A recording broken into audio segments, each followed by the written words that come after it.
Right, this part of the session is really about getting started in the building blocks of franchising, and Mike has actually written a book about this, and he has some very interesting things to say, but I thought that I might summarise this by giving you a bit of a vision of where your business might go. And I'd like to share with you what I find, sorry, it's the other presentation. And what I want to do is give you a bit of a vision of how a business looks when it's worth $50 million. That's it? Thank you.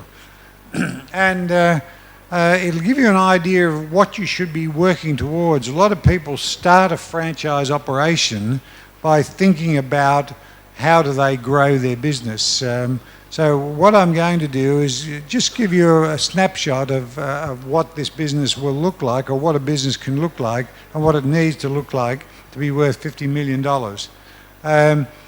I think it's about, firstly, owning the vision.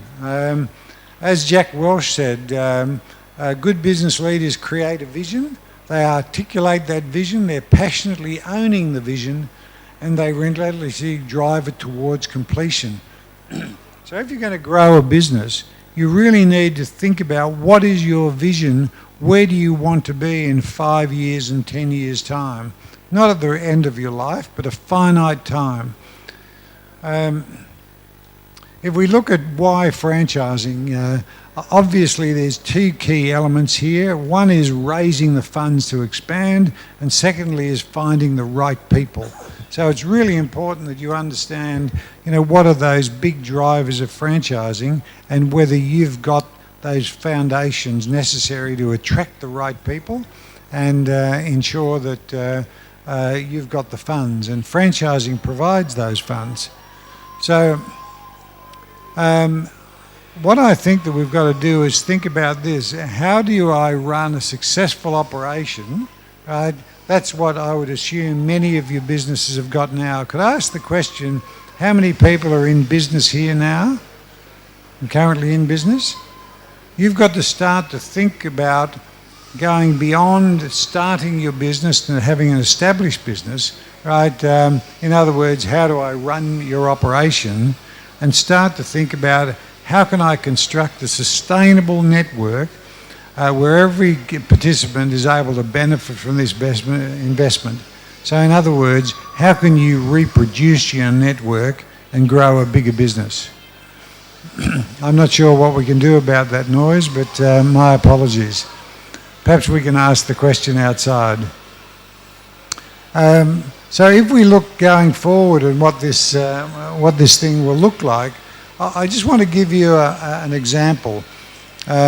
If you've got 200 to 250 units, and in India it could be 2,000 to 2,500 units, right, and they're turning over $1 million each, then you've got a business that's going to turn over $200 to $250 million in this market. If you get a royalty of 6%, then your revenues are about $12 to $15 million, and your enterprise value is probably going to be worth 5 to 6 times EBITDA. So what I'm saying to you is, think about what your business, your particular business, would be look like when it's scaled up and it has 100, 200, 500, 1,000 units in it. Once you have an understanding of what it looks like, then you've got something to aim for and build towards. And well, no, I'm talking about a unit being a franchisee unit, right, or a franchise location. So yes, you might have only 1, 2, 3 or 4, 5 locations now, but what you'll find is as you grow, you'll be building hundreds of locations if you've got a sustainable business model. So I just give the example, if your turnover is $200 to $250 million and your royalty of 6% will give you 12 to 15 million, your operational costs are going to be about $4 to $5 million, and this will and that'll give you an EBITDA of about $8 to $10 million, and therefore your enterprise value is worth maybe 5 or 6 times. So This exercise is really to give you an understanding of the metrics of a network and what the size of a business and the scale of a business might mean to your value. I want to give you an example of Hairhouse Warehouse. This was a business I was involved in that started with 4 or 5 locations that were company-owned locations. It adopted a franchise network and grew to $150 million in turnover. It's a major supplier of hair care products, and it's a good example of what's happening here in India. In parallel examples, we've seen a number of the networks and brands that have grown here to quite significant markets. This business is now worth about $60 million and will continue to grow its business as it goes internationally. So it's an example of how franchising has really leveraged the growth of the business. If we look at the value chain, this is very important to understand as a point. You have a relationship not just with your customers, but in a franchise network, your suppliers are critical. The franchisor, you as the franchisor, the franchisee is a critical part of your operation, and the client or customer is very, very important. And there needs to be a balance between each with the other so everybody gets what they want. So if we think about the dollar stack in a business, that is how much the customer is paying, how is it shared between you, your franchisee, and obviously your supplier? Now, there's 4 pillars of growth that if you're going to grow your business, you need to have. One is a sound financial proposition. Is your business proven and profitable? If it's not proven and profitable, you shouldn't consider franchising.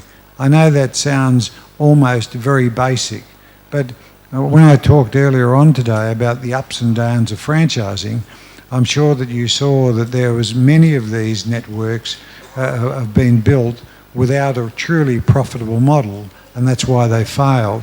So make sure you have a sound financial proposition.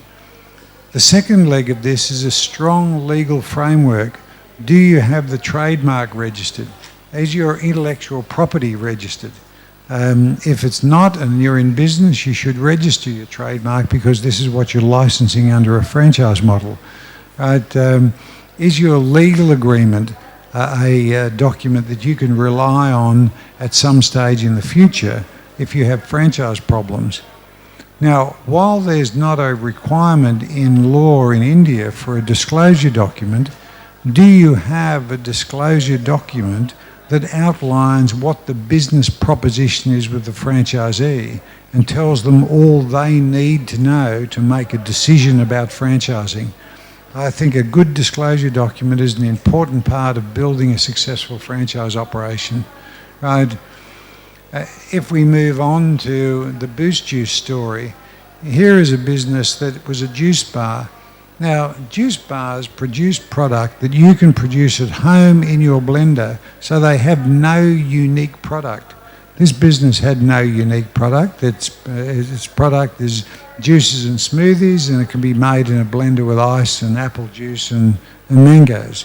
So why was it so successful? It was grown to a business that was sold recently to Bain Capital for $185 million. Again, starting in one location. There was a young mother, had a vision of this business, the belief in it, and a belief in the health value of the juices and smoothies she was selling. So a strong vision is critical. They focused their business primarily on their brand and their marketing. And so a strong brand and marketing message is really, really critical for a business. This business turns over now $150 million, and it's in 16 countries, and it's just made an entry here into India. The third pillar that's critical is an effective recruitment process. Now, fortunately, you have organisations like Franchise India here who are involved in recruiting franchisees as an outsourced situation. But if you're going to build a good franchise network, You need an effective recruitment, screening and selection process so that you have the right franchisees in your network. Don't think about selling franchises, thinking about granting franchises. If the individual you're talking to about your franchise opportunity would not be capable of running your best outlet, you should not be granting a franchise to him. The quality of your franchise owner will dictate the success of your business. Remember, they are your ambassadors. In their city or their town or their location, they are your brand, they are you. So ensure that you select the right people and you grant franchises, don't sell them. And you need to think about 4 things: sufficient capital, relevant experience, psychological profile and a fit, and I'll be talking about that a little later. And the 4th is a branding and marketing strategy. It's really important that you have a strong brand and strong marketing. Now, we know that India is a big market and you can't be on television and you can't be on the front page of the Hindustan Times. So you need to think about how do you develop a local area marketing program that can be conducted around the location where you are so that you win business. And so think about that marketing program as being a scalable one where you can teach franchisees how to go out and promote their business. Today in business, it is not good enough to stand behind a counter waiting for your customers to come in. You need to be able to attract them. And part of the sessions you'll hear about is about using e-commerce and the internet. It's critical that you have an internet presence. It's critical you have a website. It's critical you drive people to your business. That's part of local area marketing. But you need to think, what are the things that you do that bring customers to you, and why do your customers do business with you? If you understand that, you have one of these 4 pillars. So Gloria Jeans is a coffee business, and it's grown its business considerably through franchising. From 1 coffee shop in the US, it expanded its operation to 14 countries. And a very interesting story here, the Australian master franchisee bought the global rights to Gloria Jeans and then went back to America and bought the parent company. So here's an example of a master franchising system actually buying the parent. So I'm going to leave this part of our presentation here and set the scene. I want to hand over to Mike, who's going to tell us all about how to get started and the building blocks that are necessary.